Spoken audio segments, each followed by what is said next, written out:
Something to be noted about spiritual warfare is that sometimes the entire purpose for the test and the trial that you're going through is to get you to give up and stop practicing, to stop believing, to stop wanting to practice magic or be in your faith or be in your devotion, especially if you're going through some form of initiation or there's been like a very specific awakening where the spirits are training you within the rites of warriorship. And to keep in mind that there's a lot of different ways that that could be phrased, so apply as necessary. A lot of the times, what I've seen with myself and what I've seen with clients is that they're gonna drag you down into the pits of the darkest dark you didn't even know existed. And they're gonna say to you what they need to say to you, however they need to say to you, what they say to you, okay? Or put you through too, there's that. And sometimes the entire point is to get you to a breaking point and get you to stop. If you are really, truly destined, preordained, meant to be on a path, and they can place you in a position, they being the spirits who love you or the spirits who hate you, doesn't matter. The spirits. I mean, it does matter in context, but like in the bigger picture of this specific note,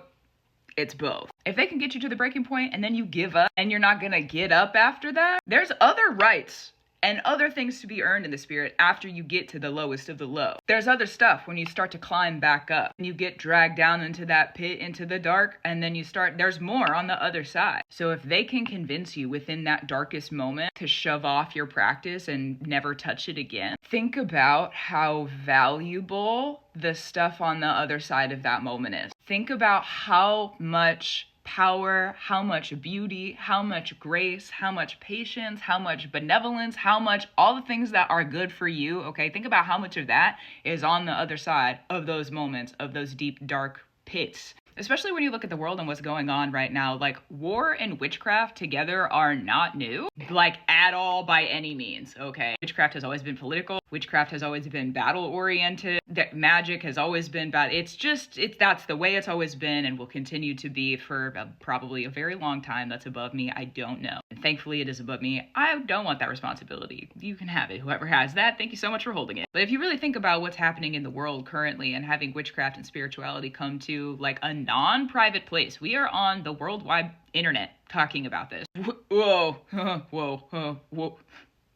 Whoa, crazy. It's not something that is like a private thing. It is still like it, but it's also like way more in the forefront than it has been in a very long time. So to think about that happening, which means it's more accessible to a lot of people, the information is more accessible to a lot of people, the spirits of old also are getting woken back up because more people are practicing, which means their presence is also going to be stronger because more people are feeding them. Crazy. Okay. So context, more people with what is happening in the world are training in those rites. So if you find the rites of the warriorship in the spirit, okay, let me get specific. So if you find yourself in a low place, there's always a way out. Even if the way is to be in it for a minute. Even if the way is to be in it and just have to grin it, okay? Sometimes the spirits will put you in a darker place or like a shadowed place just so that you can figure out the like deeply rooted wisdom. And then there's always a fruit that comes out of that root, okay? Every root has a fruit, so make sure that you choose the roots that you want the fruit from. Make sure that the fruits that you want, you go and work those roots.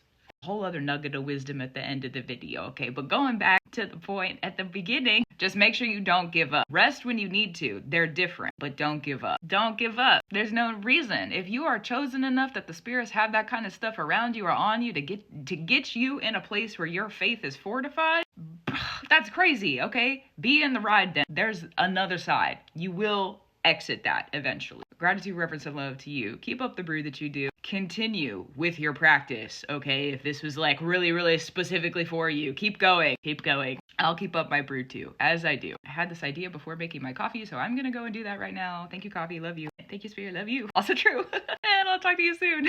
Oh, I guess too, before I go, if you made it this far, I did just write a blog. I just thought about this and connected the 2 points. I did just write a blog on my Substack about faith, honor, and insanity, the spiritual warrior's weapons. I think that's the title. So I do have a written like piece if you want to go and read that, if you're into articles and blogs and stuff like that. It's linked on my website, wherever the links are in this video. We're here, I think, right? Yeah, okay. Cool. What am I about to zoom in on? Jeez, man. Okay, let me go zoom in on the coffee. I'll talk to you soon. Gratitude, reverence, and love to you.